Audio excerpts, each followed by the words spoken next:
Japan Airlines penerbangan 123 adalah sebuah penerbangan penumpang domestik terjadwal dari Tokyo ke Osaka, merupakan layanan domestik yang berasal dari Bandara Haneda Tokyo, salah satu dari dua bandara utama yang melayani Tokyo. Penerbangan domestik JAL 123 berangkat dari Bandara Haneda Tokyo pada pukul 18.12 dan dijadwalkan mendarat di Osaka 1 jam kemudian, tetapi tidak pernah sampai di Osaka. Boeing 747 sudah beroperasi selama 7 tahun. Pada saat itu adalah pesawat penumpang terbesar dan paling mengesankan di dunia, dan memiliki catatan keselamatan yang hampir bersih. Pada hari itu telah penuh dipesan, karena hari tersebut adalah malam liburan Obon Jepang, dan banyak orang pulang untuk mengunjungi kerabat atau pergi berlibur. Japan Airlines penerbangan 123 dengan 509 penumpang di dalamnya dan didampingi oleh 15 orang kru, sehingga total penumpang 524 orang.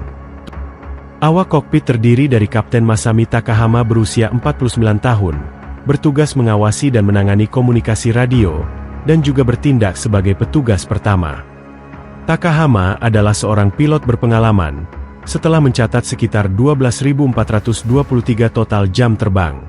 Kapten pesawat adalah perwira pertama Yutaka Sasaki berusia 39 tahun, sedang menjalani pelatihan untuk promosi ke pangkat kapten, dan menerbangkan penerbangan 123 sebagai salah satu pelatihan terakhirnya. Ia memiliki sekitar 3.963 total jam penerbangan untuk kreditnya. Insinyur penerbangan Hiroshi Fukuda berusia 46 tahun, adalah seorang insinyur penerbangan berpengalaman dengan sekitar 9.831 total jam terbang, di mana sekitar 3.846 jam diperoleh saat menerbangkan 747. Pesawat lepas landas pada pukul 18.12 tanpa hambatan dari Bandara Haneda Tokyo, dioperasikan oleh Boeing 747-100 SR, yang merupakan varian kepadatan tinggi dari model 747-100 asli, yang dibuat khusus untuk beroperasi di koridor domestik Jepang yang sibuk. Pesawat telah meninggalkan wilayah udara Tokyo dan telah naik ke ketinggian 7.300 meter. Para penumpang dan awak pesawat tidak mengetahui bahwa mereka hanya beberapa menit lagi akan berada di pusat bencana pesawat paling mematikan dalam sejarah. Setelah mencapai ketinggian jelajah di 24.000 kaki, sekat di bagian belakang 747 pecah dengan suara ledakan keras. Begitu terbuka, udara mengalir ke bagian belakang 747 dengan begitu kuat, sehingga merobek kerucut ekor pesawat, tempat avionik sensitif pesawat ditempatkan, dan merobek unit daya tambahan jet dan sebagian besar sirip stabilizer vertikalnya, termasuk kemudi.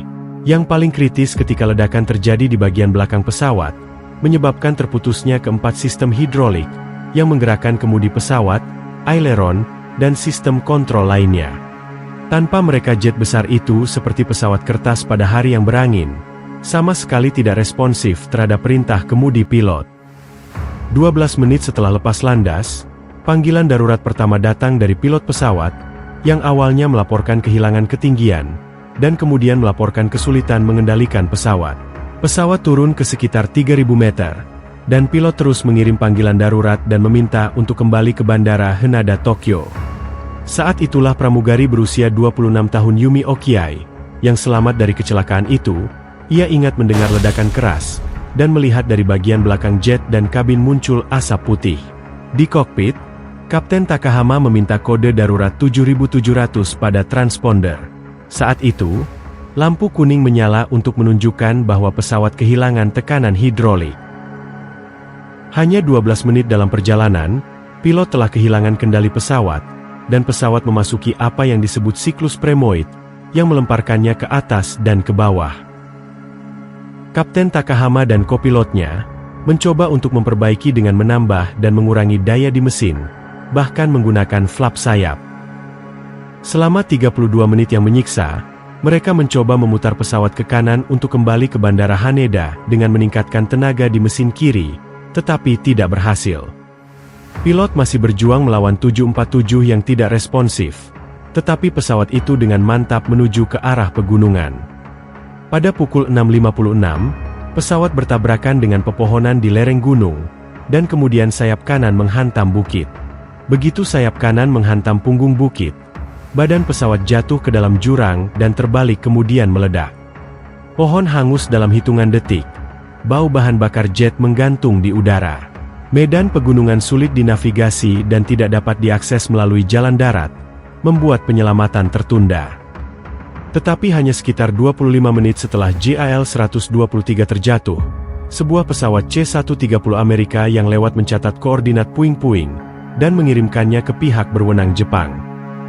Sementara itu, pihak berwenang mengumpulkan tim pencari sekitar 8.000 orang, termasuk petugas pemadam kebakaran, polisi setempat, dan 3.200 personel JSDF, ditambah hampir 900 kendaraan dan 37 helikopter dan pesawat lainnya. Tetapi tidak satu pun dari bantuan itu mencapai puing-puing sampai jam 10 pagi keesokan harinya. Tampaknya tidak mungkin ada orang yang hidup dari kecelakaan itu. Kemudian tampaknya keajaiban terjadi. Tim penyelamat melihat tangan yang terangkat ke udara, di bagian sisa-sisa ekor 747 yang hancur berserakan di sekitarnya. Korban selamat lainnya, Keiko Kawakami yang berusia 12 tahun, ditemukan tergantung di cabang-cabang pohon, dan 2 orang lainnya, seorang ibu dan remaja juga selamat. Seandainya tim pencari dapat mencapai lokasi lebih awal, jumlah korban yang selamat mungkin lebih banyak lagi. Kecelakaan penerbangan 123 adalah kecelakaan pesawat tunggal yang paling mematikan dalam sejarah penerbangan Jepang. Operasi investigasi menemukan mayat dan bagian-bagian pesawat. Ketika pihak berwenang mengambil potongan-potongan itu, mereka mulai mengumpulkan petunjuk yang akan mengungkapkan apa yang salah dan mengapa. Tragedi JAL-123 menarik perhatian internasional. Bahwa hal itu terjadi pada Boeing 747 menarik perhatian lebih lanjut. Pesawat tersebut telah memulai debutnya 15 tahun sebelumnya, terkenal di seluruh dunia, tetapi tahun ini menandai akhir dari sebuah era. Penyebab resmi kecelakaan menurut laporan yang diterbitkan oleh Komisi Investigasi Kecelakaan Pesawat Jepang mengatakan, bahwa tidak ada tanda-tanda kesalahan pilot atau terorisme, tetapi merupakan rentetan dari kecelakaan yang terjadi pada 2 Juni 1978, saat pesawat tersebut berlabel Japan Airlines penerbangan 115. JA8119 terpental saat mendarat ketika sedang melakukan pendekatan instrumen ke landasan pacu 32L di Bandar Udara Itami. Pilot kemudian secara berlebihan mendaratkan pesawat, menyebabkan kerusakan ekor yang parah. Tidak ada korban jiwa di antara 394 orang di dalamnya, tetapi 25 orang terluka, 23 luka ringan dan 2 serius. Kerusakan ekor membuka sekat tekanan belakang, dan kerusakan diperbaiki oleh teknisi Boeing. Selanjutnya pesawat dikembalikan beroperasi. Perbaikan sekat tersebut ternyata tidak sesuai dengan standar Boeing. Untuk memperkuat sekat yang rusak, prosedur perbaikan Boeing membutuhkan satu plat sambatan terus-menerus dengan 3 baris paku keling. Namun, teknisi perbaikan Boeing telah menggunakan 2 plat sambatan yang sejajar dengan retakan tegangan. Memotong pelat dengan cara ini meniadakan efektivitas salah satu baris paku keling, mengurangi ketahanan hingga sekitar 70%, dan pemeriksaan setelah perbaikan oleh JAL tidak menemukan cacat, karena ditutupi oleh pelat yang tumpang tindih. Selama penyelidikan, Komisi Investigasi Kecelakaan menghitung, bahwa pemasangan yang salah ini akan gagal setelah sekitar 11.000 siklus tekanan, dan pesawat telah menyelesaikan 12.318 penerbangan yang sukses dari saat perbaikan yang salah dilakukan, hingga ketika kecelakaan itu terjadi. Jadi apa pendapat Anda tentang kecelakaan pesawat Jepang ini? Beritahu kami di komentar di bawah. Terima kasih telah menonton. Dan jika Anda menikmati video ini dan menganggapnya informatif, silahkan klik tombol suka dan berlangganan.